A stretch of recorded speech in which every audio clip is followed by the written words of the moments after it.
is an impactful leader that drives transformation change in marginalized communities through advocacy for youth empowerment. He has an academy called the Experience Academy. He's the director. He's also the public secretary for the Mandela Washington Fellowship Alumni Association of Nigeria. He has served on the board of Citizens Outreach Nigeria and partner for Citizens Engagement Africa. Academically, he's sound in philosophy. He has an executive mini MBA, a leadership course from the Georgia State University, and he's been one of the people bringing up advocacy change in areas of Not Too Young to Run Bill and the Akwa Ibom State Development Fund Bill. Please, ladies and gentlemen, put your hands together as I call to come up Mr. James AKAN.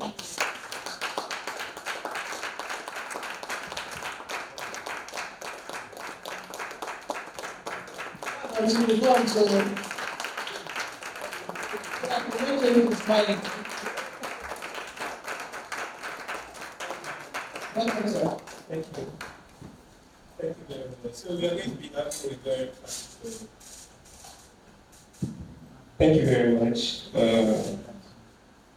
Like she has introduced, my name is Han James, and I'm standing here because I have heavily been impacted by the US government, and recently we just came back from the US, and I've been doing my work like she mentioned.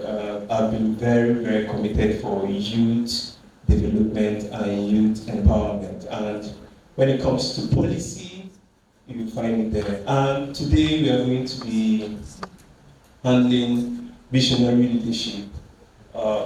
It's going to be an interesting class, and it's going to also be a very practical class, because all the things we are going to be saying is going to help you apply some of the wisdoms that we have gained from interacting with business leaders, business conferences. It's going to help you, and it's going to help your business scale up. So while we wait for the slides to come up, we are going to be having interaction. You don't mind for this. So who can tell me what visionary leadership is?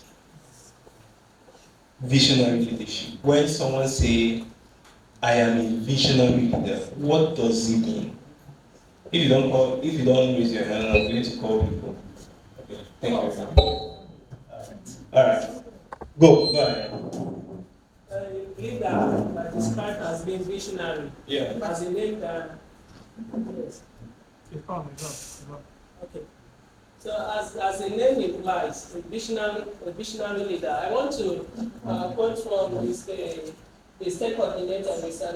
Anyekeme, who said that this building actually came up. Because people are joining on. Sure. Okay. So Mr. Anyekeme originally during his opening remarks said that this structure came up as a result of an individual who sat down to think and create the idea of this building in his mind.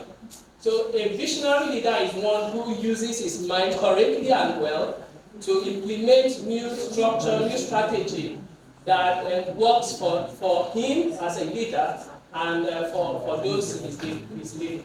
Fantastic. Anybody else? He said a visionary leader is someone that is able to create, use his mind to create. Again? Okay, in my own way, I would say a visionary person who has an idea and sits and visualizes it come to manifestation. Even though it's not seen, but the person has an idea. Visualize to come into manifestation. Exactly. Amazing. Any other person? Give it to, your name is Peter. Give it to. For me, a visionary leader is somebody who sees beyond the physical. Who sees beyond the physical? Yeah, Who sees beyond the physical? Wow, fantastic. Give it to me. Please, what's your name? When you pick the mic, just tell us your name and then. I'm fine, Sarah Support. Okay. I understand that a visionary leader is someone who sees a clear and a compelling vision about the future. Clear and compelling vision about the future. I hope you guys are picking these keywords. Clear and compelling vision about the future. Give it to this. Give it to the last person, and then we'll move on.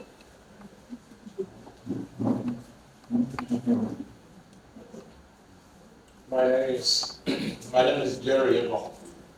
A visionary leader is someone who acts now for tomorrow's sake. Wow. Someone that asks now for tomorrow's sake. Right? Someone that asks now for tomorrow's sake. Wow. Let me even start with this last definition. It means that if you're a leader, there is the part of acting. And as an entrepreneur, you must understand that you cannot achieve anything at all. Anything you have envisioned, you cannot achieve it without having a buffer. So I have to stand in the okay. I have to stand in a particular place. Okay, you cannot have a compelling vision without first acting. So anyone that wants to be a successful entrepreneur must learn the act of acting.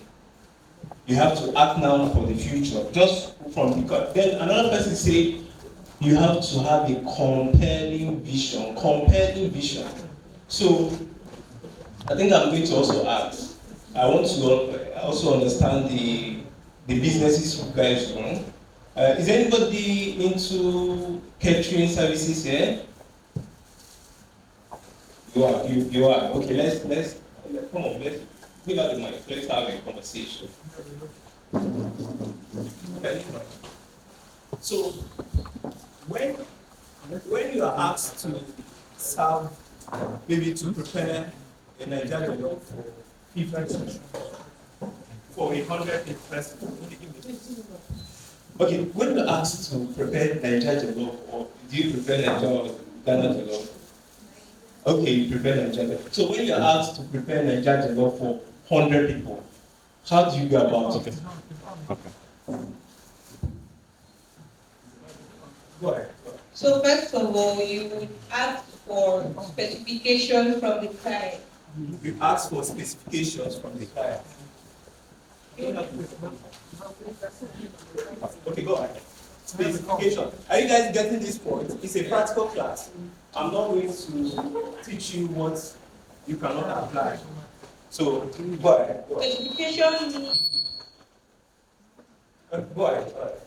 What kind of, like the content of the candidate below, like exactly meat or chicken? Beef or chicken, beef or chicken. Okay, now, hold on. So the idea behind this is that as a leader, as an entrepreneur, you must first understand what you want to do. For instance, we are using this Nigerian preparation as an example. As a leader, somebody has said that you have to first act very well. And before you can even act, you have to first envision what you want to act on. And this is where we are coming now, as she's just giving us that perfect description of how to go about the Nigerian law. So you have to Ask from the client. okay, you have to ask from the client. So when you are asking from your client, it means that you have to first understand the audience you are trying to provide those services for. You have to understand the audience, or probably you are providing service or you are providing products. You have to understand what they want. So that's why it's saying you have to ask. So if you do not ask, if you do not understand the people you are serving or the people you are going to be providing those products to, it's going to be a huge mistake, because they could tell you that they want Nigerian development, and then you now prepare Senegalese or Zambia to, there is still debate around this. We are still going to come back to that. Continue. Then with that, you would, for me personally, with what the client wants for the order, I would now sit and compare based on the person's cost, my own cost versus what the person wants to offer me. Your own cost versus what the person is going to offer you. Are you guys picking these key items? Now, your own cost. What does it cost you to make a clothes? Based on the number she wants. Based on the number she wants. For instance, somebody comes and tells you that they want to order 50 clothes. And for you to buy those materials and begin to sew for the person, you have to first understand the cost, the amount of money it's going to cost you as an individual before you can now even start making the person's clothes. Because when you now begin to make 50 clothes without first bringing that cost analysis, it's going to affect your profit. I hope you're understanding this. Go ahead. So when I can match it up and see my profit is balancing well for me, then I can proceed to accept the person's order. That's just what you said. Go ahead. So with that, I will now when I want to check my own profit, that means I have to write out everything I need to buy for that. You have to write all of them down. So I don't know how many of you are very particular when it comes to taking notes. As an entrepreneur, as a visionary leader, as a business leader, you must learn how to take notes. I shall just mention it. You cannot start a business without taking notes. And then there's something the state coordinator just said. He said that you have to make your vision plain. You have to write it down. So as a business leader, you must learn how to write all your records. You have to learn how to document from what the expectations, from what the clients have ordered, and every other thing that transpires around your business. So go ahead. So when I write it out, first also I might try to check the market cost of those products. Absolutely. You have to check the market cost of those items. So yes, when it adds up to what I'm comfortable with and enough to give me my good profit, and I now match it up with the person's cost, then I can either accept or reject. Beautiful. So that is what we just said. You must. It is a must. You have to check, you have to do those cost analysis. If what you are going to be giving to them, the services, the products you are going to give to them, is going to match what you have. If it does not match, then there's a problem. Your business is going to be nosediving. I hope you understand. So, for instance, you decide to, you have family members that come to you and say they want you to prepare a meal for maybe 200 persons, and then they are giving you the money for maybe just 20 persons. How do you cover the cost? So this is one of the problems. This is why the statistics states that people that start business in the first year, like there are so many people that start business in the first year, but over 70 of them are going to fail. And yes, like our coordinator said, it's good to fail, but however, is there a way we can navigate through this failure to ensure that our business stands the test of time? I hope you guys are understanding it. It's a practical, I'm supposed to be moving, but this mic is adding all back so that we can have that interaction. Okay, I can move now. Okay. All right, so let's go ahead. So when I choose to accept the order, from there, I would go on to make the actual qualification of the things that we need to use for this order. Actual purchasing. Yeah, go ahead. First, I also need to know when I say details of the order, the day I'll need to deliver, so that I will know the date I can handle. The dates. You have to also know the dates, because one of the things that is going to make you a successful entrepreneur is being time conscious. Because one, someone wants you to deliver a job in a week, and then you are expected to deliver within that week, but you are now delaying because probably you are now giving excuses that I do not have the resources, I do not do this, or I do not have the people. That's the excuse that the state coordinator was talking about. You cannot begin to give excuses for something you should have been prepared for. That's why it is important for you to do those cost analysis. You cannot decide to be giving all those flimsy excuses. It is not excusable for you to give those excuses. I hope we are on the same page. Yes. So let's go ahead. So it will be determined date and the time so that you will not have any excuse not to deliver and not. Absolutely. Is that all? A round of applause for.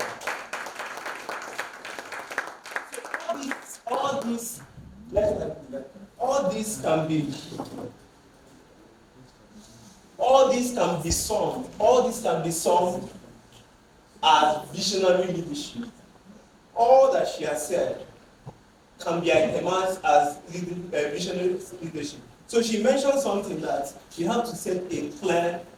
No, the other slide, the first one. Okay, yes. As a visionary leader, you have to set a clear and impactful vision. For instance, like we mentioned, she is preparing. She wants to prepare for 100 persons. She wants to prepare the Nigerian Journal for 100 persons. And first, she has to understand that, okay, there's a need for cost analysis. And this cost analysis is for you to set a clear and impactful vision. That's, you know the audience you are going to be targeting. You know that, I'm going to be serving 100 persons. And if, should I do below that, my client is not going to be satisfied. My client is not going to take what I'm giving to them. And it has to also, the part she also mentioned, that you have to communicate the vision. So you have to have that interaction. The interaction could be in two ways. It could be internal or it could be external. For instance, if she's working with 100 persons, if she's going to prepare meals for 100 persons, then she has to factor people who are going to be providing support for her. And when you are providing people, if you are thinking about people who are going to provide support for her, as she just rightly mentioned, you have to also communicate what the client wants to them. I hope you understand it. Yeah. So you cannot begin to work alone without communicating those ideas, those expectations that your clients need at that particular point in time. You cannot, if you are working with people, you must ensure that they are aligned with your vision, your goals, and your deliverables at that particular point in time. And that is what we call sometimes when you are working with you can call it when you are working with a team, or when you are working with probably your volunteers, depending on the services or products you are providing. So you have to be able to communicate your vision clearly to them. And then, by the time you are able to deliver these items and the customer is satisfied, you can begin to seek for other opportunities. You can begin to seek for referrals. You can begin to seek for, all those recommendations, those feedbacks, because if you did it very well for this particular, the particular deliverable they gave to you, then it means that those referrals will begin to come gradually. I hope you understand it. Which other business do you have there? What services do you provide? What's the business? I sell Wears, male and female. Footwears. How do you come about getting your wares? Do you just buy them, or you communicate with your client before buying those footwears? I do pre-order and I also buy. Okay, there's a pre-order and you also buy. So what is your motivation for getting the ones that you don't get those pre-orders? What's your motivation? What do you see before you get? Because there are so many people looking for that product, especially in that area. Okay, there are so many persons. So it means that you have actually taken time to do your research. Yes, sir. to understand the people you are going to be providing, the need of that particular environment. So it means that for you to even be a successful business person, you must first understand the need of your locality. Depending on what you are offering them, you must understand the need. And for her to order those items, it means that she has actually gone around and seen that there is a need for both unisex footwear, right? Yes. For you to be able to provide this, it means that you've done your research. Probably you've asked questions, you've interacted with 1 or 2 persons, and the feedback they gave to you is what you are using to make those orders, right? Let's have another person. What business do you? Palm oil and dry oil. What's your motivation? You have market for it, right? Yes. And it's a foreign market or a local market? It's a local market. It's a local market. So you sell in which area? I sell it online. You sell online? Yeah, I sell it. Wow, you have a community of persons that buy online from you? Yes, I sell it. Fantastic. I'm also a teacher, so I sell it. Okay, let's just stick to the pomo and then the palm oil. So we'll come to the teacher later. So how does the order come? How do you interact with your customers? Okay, what I do, I told because I knew before I started the business, I knew that they cannot stay without problems. Okay, Yes. you convinced yourself that nobody can stay without. What is the reason behind your conviction?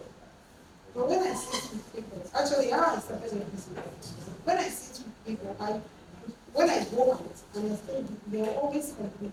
The problem with that this food to me was not nice. This something fresh, you know. And I started thinking, okay, this is not my business for me.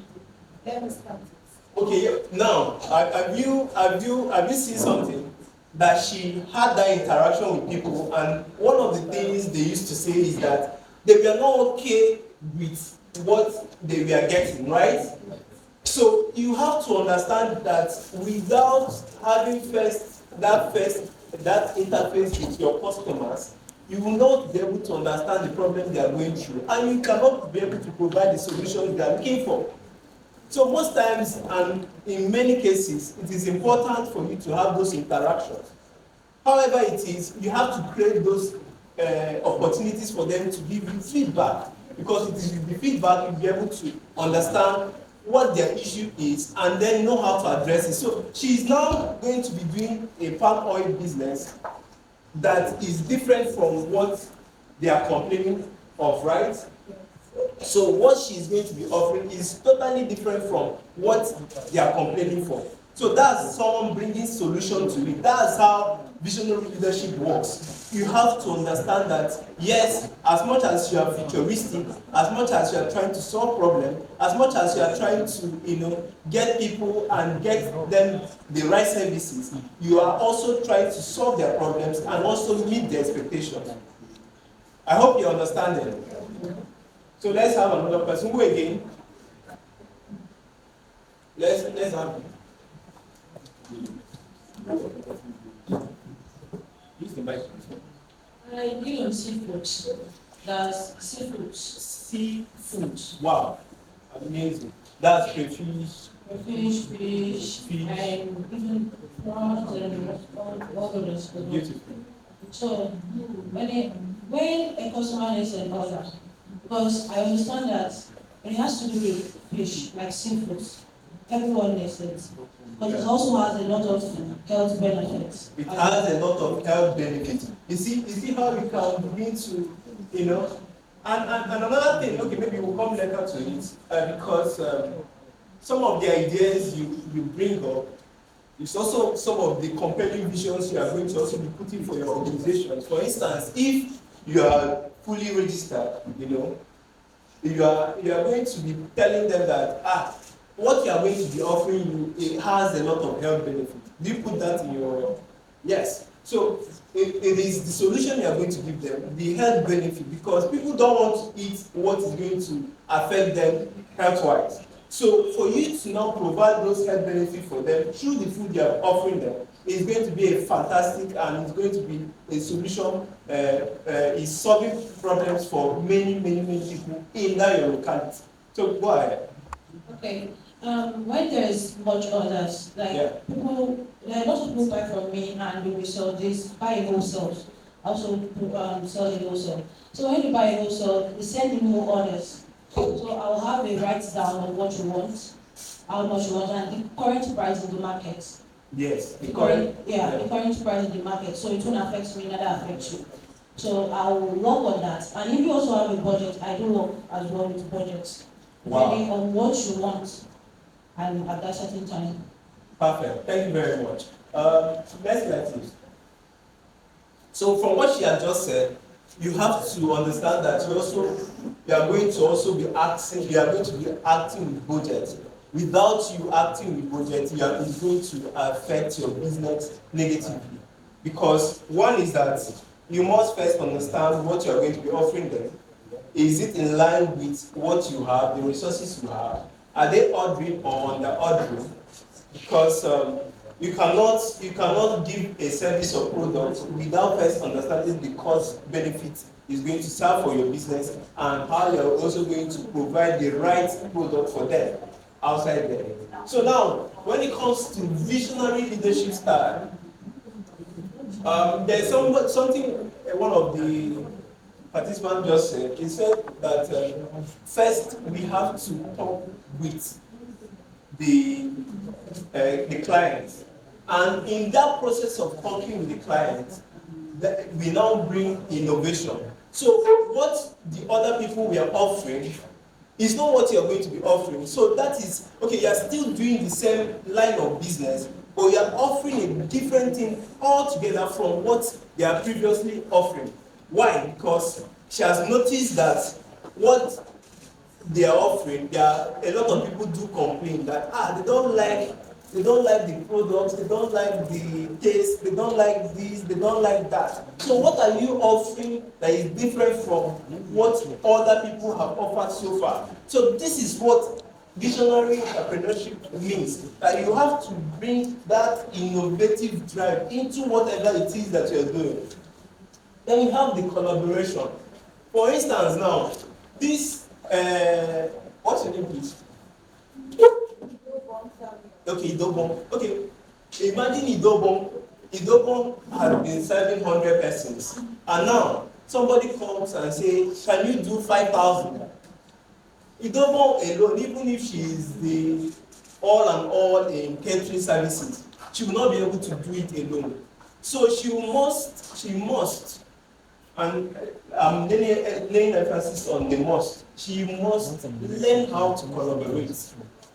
You must learn how to collaborate. You cannot do things alone. You will never be able to do things alone. There's something the state coordinator said. He said that when he goes to a room and they ask him, is he able to provide this service? He said yes.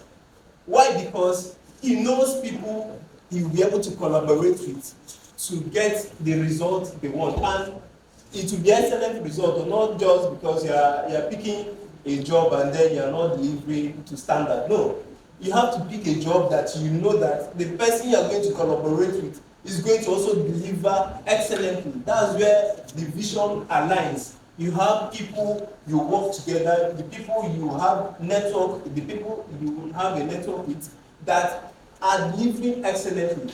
That's where the innovation and collaboration comes in. Then we also have future-oriented and decisive. When it comes to future orientation, as a leader, let's bring it up. Let's not mention the big names. Let's mention the people we are conversant with. For instance, we have Dangote. When he started his business, he started with cement. He was known as a cement person. By the time the business started growing, he began to diversify and began to do other business. Now he's into oil and gas, now it's into pastries, sugar, the rest, and the rest. So, how does that fit in? You have to be futuristic. For instance, you are doing the catering services. By the time you go 1 to 10 years, what other things do you think you can incorporate to the catering business that can, serve the multitude of people that will be having that expectation? And now, as we have a technological revolution, what do you incorporate into your business to better reach as many persons as you want? So this is where it comes, this is where you have to begin to think about the future, because as much as you want to be doing the same thing over and over again, there is a need for you to improve in what you're already doing. And there's no how you cannot factor that technology, those trends that do come, those innovations that do come into your business, and you expect to make it in your business. No, you have to ensure that your business is aligning with the trends and you're also innovating in every aspect of your business. So we also have the bold, inspirational, and growth-oriented. Like he rightly mentioned, that there are people that can sell products and services to you without, they will just say nonsense to you. And he also said that there's no bad product. They will just be so confident to tell you that this is good. If you don't buy this watch, it's not going to, they have a way of crafting their words, they have a way of going down the words, and it will be very suitable for them. So if, as an entrepreneur, you are not bold enough to tell people what you are doing, it's going to be a very big problem for you. So you must learn how to be in these kind of conferences. You must learn how to network. You must be able to pitch your business. And in the US, there's something they taught us during our time. There's what they call the elevator speech. How are you able to market yourself? Okay, probably you are in the elevator and then you are with Tony. You are with Tony, or with you met Dangote. How do you pitch your business in just maybe 30 seconds or even 60 seconds to him while the elevator is going up or going down? It's going to be a practical class. So I'm just trying to give you an idea. So you meet someone that you know will be very impactful to your business, is going to help scale up your business. How do you market this your product in just less than 60 seconds? Keep thinking. You've met Dangote and you are in a conference, or probably he came to you and he came to the Meridian, or probably the for Sheraton Hotel. How do you market your idea, business in 60 seconds? We are going to just I'm going to give 4 people an opportunity to just do that. You're with Dangote and you have an opportunity to market your product in 60 seconds. So that's where the bold, being bold, and growth oriented is. So let's start with you've not said anything. 60 seconds. All right. Okay, so if I'm with Dangote, I will market my business. What business are you? I'm a graphic designer. Okay, graphic design. Okay. I'm not sure exactly what I'll tell you in 60 seconds, but I can hand you something that you can. So if you don't have time to read what you handed to him, what do you tell him? You are with him and you are handing over, and you know that he's going to fling it away. What do you tell him in that 60 seconds? Well, you cannot be very sure that it's going to. It depends on how. It depends on Okay. We are just assuming. So he flings it away. What do you tell him in 60 seconds? Do you want more? Okay, so first, when I meet someone, one of the first things you can do is to compliment them. You know that when you meet someone of your sort stuff, many people will want to ask questions, they want to go ask for favors and all of that. So if you have to do some of that, it's not very important to get any first. Yeah. So what do you now tell him about your business? Okay, it seems like Dangote is too high. Okay, let's bring it down to which should be mentioned. You meet with him. What do you tell him in 60 seconds about your business? You know he supports businesses, so what do you tell him in 60 seconds? I think right now, You need more time. Okay. You see? This is it. So this is practical lessons. This is a practical class, because most times we feel that the solution we are looking for is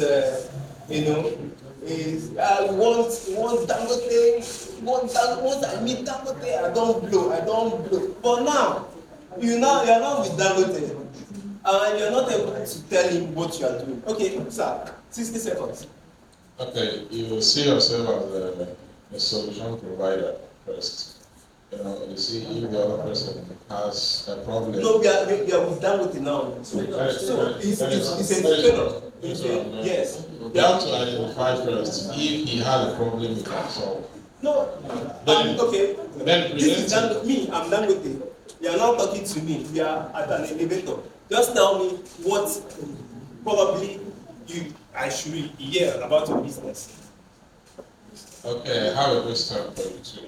Okay, but let's do the practical lesson. Are you going to talk to, assuming it's Dangote, you want to talk to Dangote as he... You are a business owner. You are a business owner, and you are trying to pitch your business to him. Okay. What do you tell him at that particular time you are with him for that 60 seconds on the elevator? Okay, I'll tell him that I design, I print. So if you are partnering with me, you buy printing machine. Me, I have the manpower, you have the resources. You guys are seeing it, right? Let's have a conversation. It's interesting, right? Yes. Good day, Mr. Dangote. Nice to meet you, sir. I want to strongly commend you for your effort in pushing industrialization into Nigeria. Thank you very much, sir. From cement manufacturing to petroleum, and you're helping Nigeria to Go ahead. Don't mind them. One thing that helps your big organization like yours to grow is when you have a seamless travel logistics. And I am here to provide that services to you. I operate a travel company, and if you have issues with your flight booking, if you have meetings like moving from Abuja to Akwa Ibom, I can take care of that. Let me handle your travel logistics, sir. And it will help your business to grow better. You don't miss your flight, your visa to outside country, I will take care of it. You can also tell him that you can be the travel logistic person for his organization. Exactly. He made a very okay. So I have an observation. Okay. So you said you're talking about being his travel logistics. So I want to ask, what happens when, because we know he definitely has somebody in charge of that now. So what makes you more different than the person already existing managing that for his brand? Yes. One problem that most organizations have is the stress of trying to arrange for their travels. Let me tell you exactly what. So what he's asking, maybe he didn't understand this question. He already has this person. There is someone that is acting that role presently. Exactly. So what are you going to be doing differently from what the person is doing presently? Okay. I'm not taking away the person's role as the coordinator. Maybe let's say the procurement department handles those stuff. So I am only here to ease. I will give an instance. The University of Oyo does not have a travel management company. We just came in with them and are about to sign a contract with the University of Oyo. Wow, amazing. Yeah, we already did the demo presentation to the council.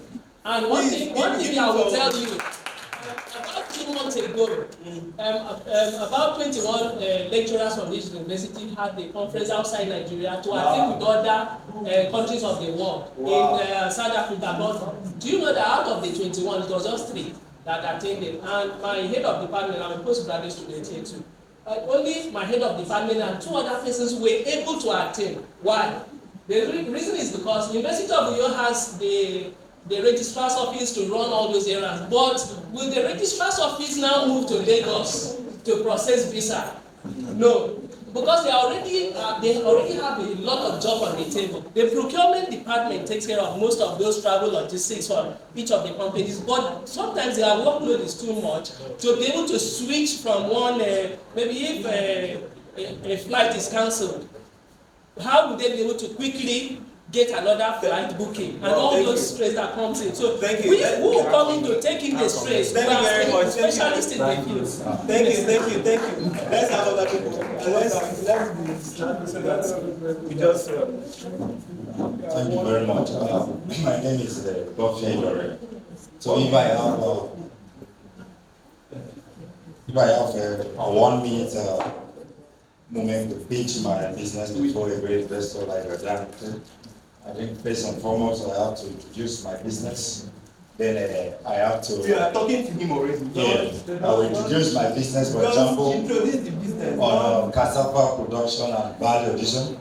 Then I will look at the market What are you feasibility. telling? What are you going to do? No, let's not be realization. We are doing the practical class. Okay. What are you telling me now? What are you So telling I me? am telling you as Dangote that my business is on cassava production and value addition. So what and I have discovered that there is a lot of high rates of cassava carry, and in the area of value addition, we mostly dwell on just cassava production, which is the carry part. So how are you going to add value to my since Dangote operate on floor and the other rest and the other things, so the value addition now is that we are looking at the market survey that most of in this part of the area we are not adding value on cassava production exception of Gary. So now we are going to add a lot of value through flour production, chips, and a whole lot of things. Therefore, we are going to add value to Dangote as an investor in this part of the Nigeria. Thank you very much, and we are going to sustain the business for a very long time. Thank you very much. You see, we are just getting those ideas because as much as we speculate, for instance, we say, if I meet this person, this person is going to support my business. Now, you've now gone to a conference and you meet those people. What are you going to now tell them? So somebody has something to say. You want them to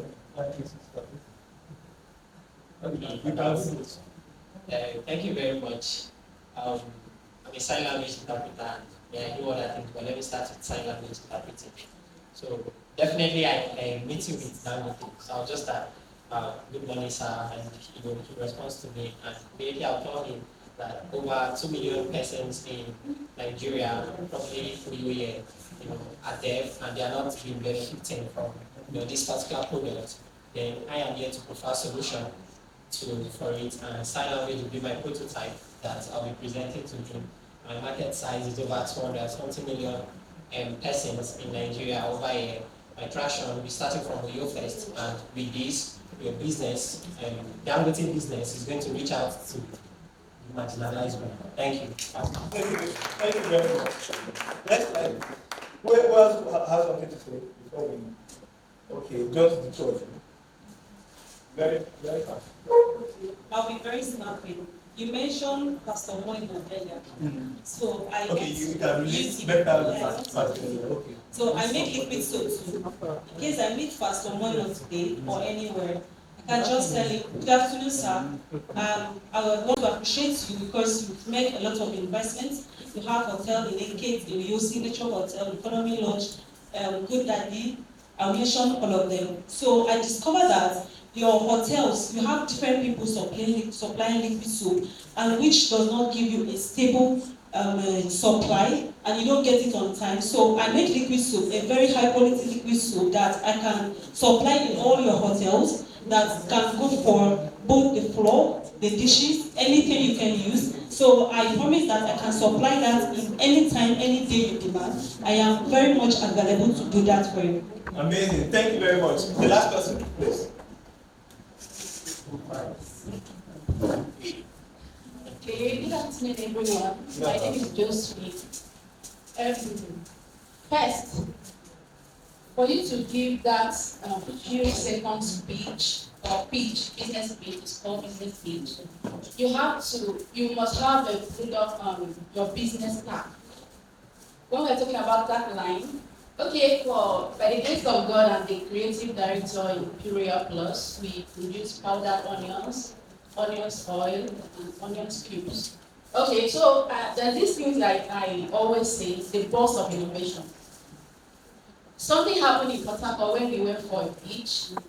You are pitching to we're trying to, yeah, I'm trying to contribute. Okay. So we're trying to go inside. I didn't know that the in charge of that program was the person I was working with. So he was like, are you coming for the event? I said, yes. So what do you do? The first thing I told him was, just like I would tell Dangote was, I am the boss of innovation. He paused, was like, what do you mean by that? So I started explaining. So the very first thing is your business card. We are the boss of innovation. We are bringing innovation into food processing. So it was like, he wanted to know more. Why do you say you are the boss of innovation? So if you want to make this pitch, you must have a tag to your business.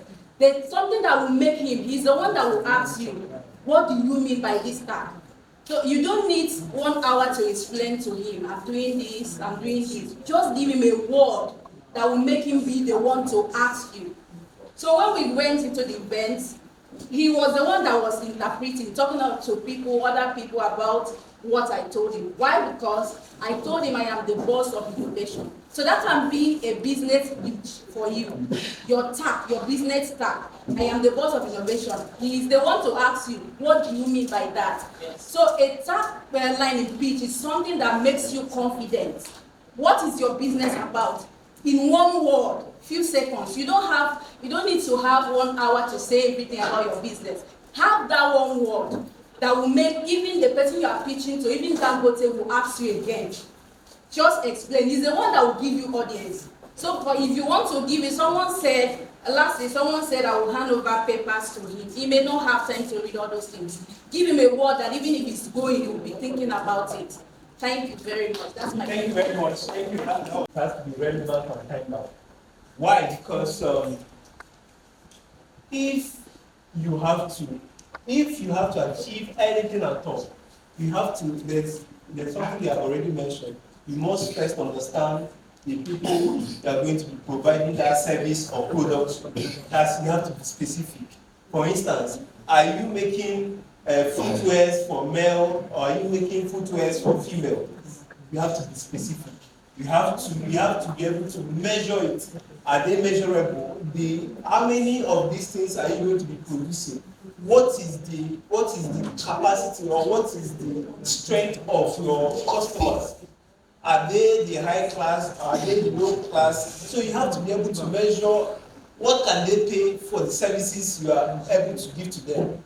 Then, when it comes to achievable, is what you are doing, is it achievable? Can you sell to the people you have already pointed out that you are going to be able to sell? So let's have the next slide. And then, time bound, you also have to put time into whatever you are doing. The next slide, please. Next slide. So how to set the SMART goal? So you have to clarify your vision. We've already mentioned it here in the course of our conversation. You have to also break down your vision into SMART goals, like we just mentioned. Then you have to assess the impact of each of your goals. Then you have to, like if you are working with people, you must be intentional in improving their capacity. You must be intentional in improving, bringing the right people to work with you, because as much as you want to go far as an entrepreneur or as a business person or as a service provider, you must learn how to work with the right people. You must learn how to recruit the right people to work with you. For instance, if you are going to be catering for 5,000 persons and you are already in 100 persons, you must learn how to be able to align with the people that are going to be able to provide these services excellently, even to as many numbers as we can think of. So that is it. And then you have to create an operational and additional branch, because you have to also think about expansion. Whatever business you are doing, you must think expansion. You must also reduce the ambiguity of job description. For instance, there are organizations or companies, one person is everything. There is no how one person can be everything. One person cannot be the typist. One person cannot be the marketer. One person cannot be the what else do we have? One person cannot be the one taking charge of the money, keeping the money. No, you have to be able to simplify this job description so that they will understand their role and you can hold them responsible when they fail. Next slide, please. The next one. So let's just look at the popular quotes from great entrepreneurs.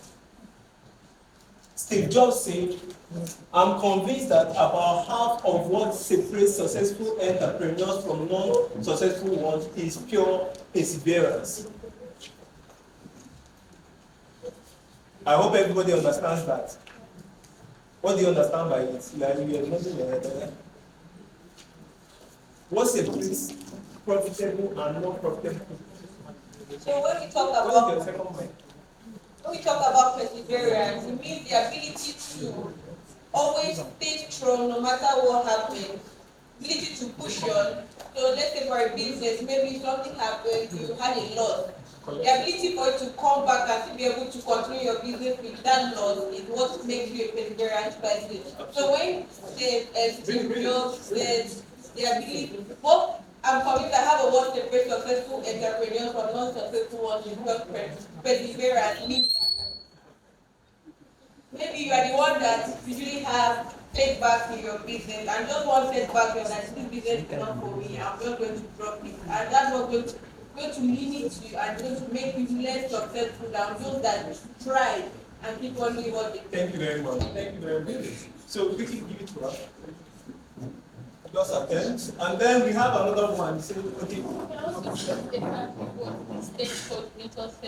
Perseverance means the ability to endure setbacks without Absolutely. exactly what separates successful. Absolutely, absolutely. So the second one we have is it is better to risk starving to death than to surrender. Almost the same thing, or the same thing. Then the third one we have is your most unhappy customers are your greatest source of learning. Have you gotten negative feedback from your customers before? Yes. So these are people who are, they just tell you the way it is. They just pour their heart the way it is, without even minding if you are going to be happy about it or not. So here, Bill Gates is telling you that it is from these people that you are going to learn. Because you will learn how to manage people, you will learn how to, bring other solutions that will be able to address the issue.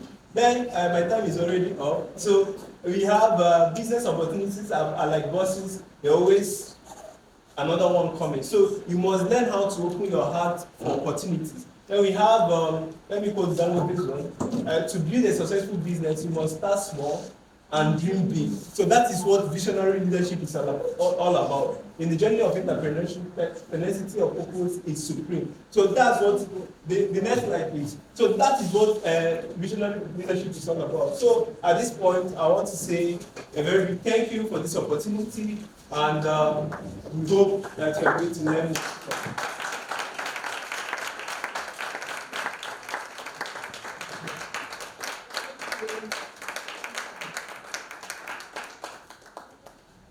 Thank you.